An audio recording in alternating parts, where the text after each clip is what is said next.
नमस्कार मित्रों। आज हम देखेंगे कुछ सूत्र, वैदिक एस्ट्रोलॉजी के कुछ सूत्र हैं जो दूसरे भाव यानी धन भाव से रिलेटेड है। दूसरा भाव परिवार का भी होता है, खाने का भी होता है, ईटिंग हैबिट्स। लेकिन ये जो सूत्र है ये धन से रिलेटेड है, मतलब वेल्थ से रिलेटेड है। तो ये कुछ सूत्र हैं, इम्पोर्टेंट सूत्र हैं। तो पहला सूत्र है लग्नेश, यानी कि जो पहले भाव का स्वामी है वो 9वें भाव में हो, बुध यानी मर्क्यूरी 10वें भाव में हो, और 10वें भाव का जो स्वामी है वो दूसरे भाव में हो। तो ऐसे जातक के पास पैसा भी बहुत आता है और शिक्षा भी बहुत आती है, मतलब लर्निंग बहुत होती है। और कब ये, जब बुध की दशा आएगी या दूसरे भाव की दशा आएगी या लग्नेश की दशा आएगी तो उसमें ज़्यादा फायदा होगा। बुध 10वें भाव में लर्निंग अच्छा देता है और अच्छा स्पीकर बना देता है। जातक जो है अच्छा स्पीकर रहेगा। और अगर शनि अच्छी परिस्थिति में नहीं है तो आयु तो अच्छी रहेगी लेकिन दुखी जीवन रहेगा। लेकिन अगर शनि अच्छा प्लेसमेंट है उसका तो फिर दुख नहीं रहेगा, आयु अच्छी रहेगी। 10वें भाव का स्वामी दूसरे भाव में अच्छा तो है पैसे के लिए, लेकिन फादर की जो आयु है वो कम कर देता है। अगर बृहस्पति है, 10वें भाव का स्वामी बृहस्पति है, वो दूसरे भाव में बैठा है, तो फिर फादर की आयु कम नहीं होती है, वो अच्छी रहेगी। दूसरा,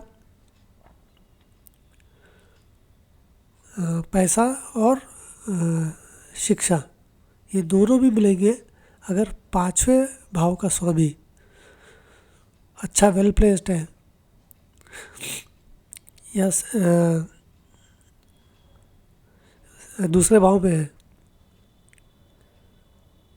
दूसरे भाव रिलेटेड टू बृहस्पति, ठीक है।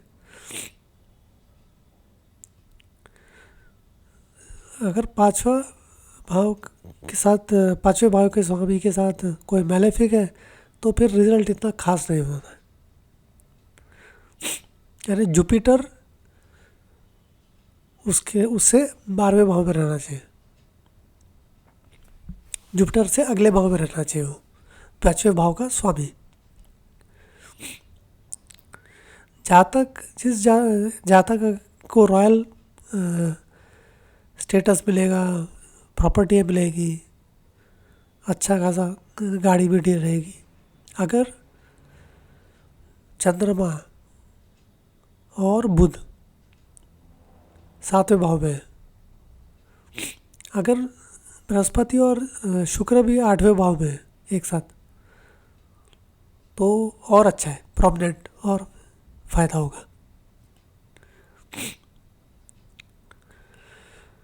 10वें भाव का स्वामी अगर मिथुन राशि में है या कन्या राशि में है तो प्रोफेशनल सक्सेस मिलता है, पैसा भी मिलता है। धनु लग्न के लिए 10वें भाव का स्वामी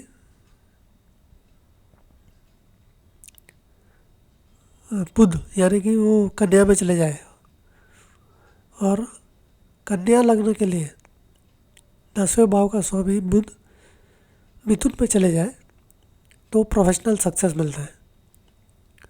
अगर शुक्र है 10वें भाव का स्वामी और वो कन्या में है तो फिर सक्सेस तो मिलेगा लेकिन वो जीवन भर नहीं रहेगा, मतलब कुछ समय के लिए रहेगा और उसमें कुछ कठिनाइयाँ भी आएगी, ऑब्स्टेकल आएगा, अड़चने।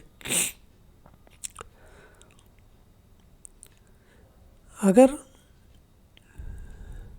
10वें भाव का स्वामी या 11वें भाव का स्वामी 11वें भाव में है और लग्नेश उस पर दृष्टि डाल रहा है, तो फिर फ़ायदा होगा, प्रॉफिट होगा, पैसा भी आएगा, प्रॉपर्टी भी आएगी और स्टेटस भी मिलेगा।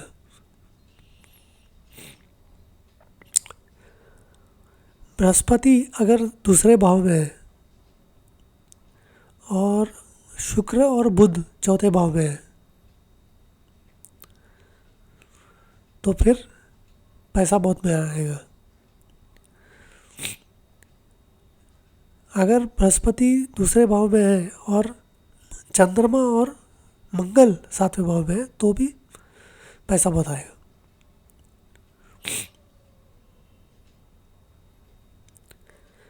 कैंसर यानी कर्क लग्न वालों के लिए शुक्र अगर उच्च का है और चंद्रमा उस पर दृष्टि डाल रहा है, तो अच्छी पोजीशन मिलती है। जहाँ तक के बाद बहुत पैसा आएगा अगर लग्नेश यानी लग्न का स्वामी जहाँ बैठा है वहाँ का डिस्पोजिटर यानी वहाँ जो राशि है उसका स्वामी अगर 10वें भाव में है और उसको कौन एस्पेक्ट कर रहा है, जो 10वें भाव का स्वामी है वो कहीं से भी उसके ऊपर दृष्टि डाल रहा है, तो पैसा बहुत आएगा।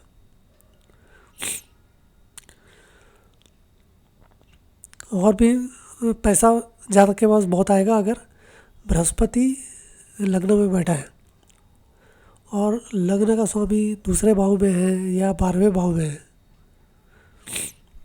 हाँ, इसमें कोई भी ग्रह जो है वो नीच का नहीं होना चाहिए।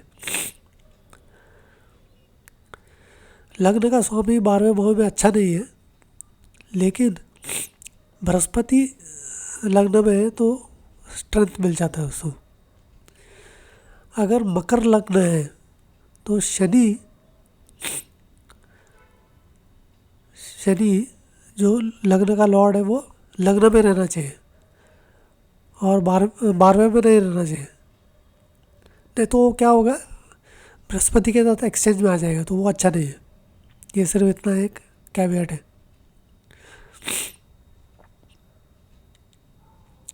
और भी कुछ कॉम्बिनेशन है पैसे के लिए, अच्छा पैसा, अच्छे धन के लिए। सूर्य अगर उच्च का है,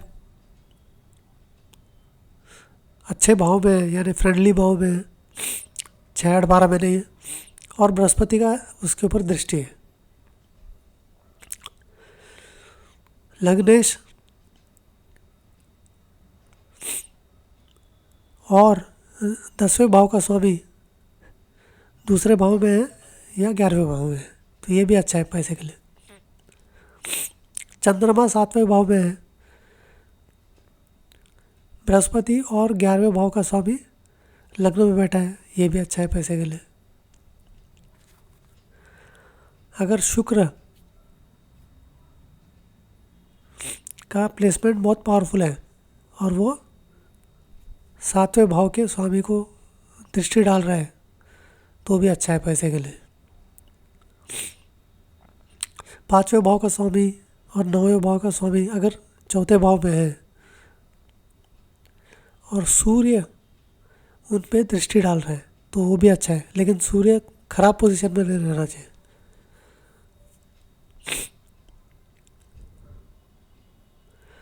सातवें भाव का स्वामी और 9वें भाव का स्वामी एफ्लिक्शन नहीं रहना चाहिए, और दोनों 7वें भाव में है और 11वें भाव के स्वामी की दृष्टि पड़ रही है, तो वो भी पैसे के लिए अच्छा है। 9वें भाव का स्वामी, चौथे भाव का स्वामी दोनों 9वें भाव में है, साथ में चंद्रमा है और बृहस्पति दृष्टि डाल रहे हैं, तो वो भी अच्छा है। सूर्य और बुध 9वें भाव में है और बृहस्पति दृष्टि डाल रहा है, तो वो भी अच्छा है। बृहस्पति 9वें भाव में चौथे भाव का स्वामी लग्न में है और 10वें भाव का स्वामी और 11वें भाव का स्वामी एक साथ है, तो ये भी अच्छा है पैसे के लिए। मंगल और बृहस्पति चौथे भाव में है और चौथे भाव का स्वामी दूसरे भाव में है, ये भी अच्छा कॉम्बिनेशन है। लग्नेश अगर बृहस्पति और वीनस शुक्र के साथ है तो वो भी अच्छा है।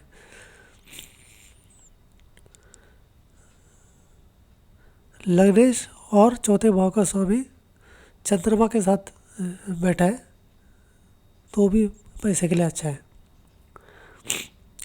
9वें भाव का स्वामी और 10वें भाव का स्वामी दोनों 5वें भाव में बैठे हैं तो भी अच्छा है।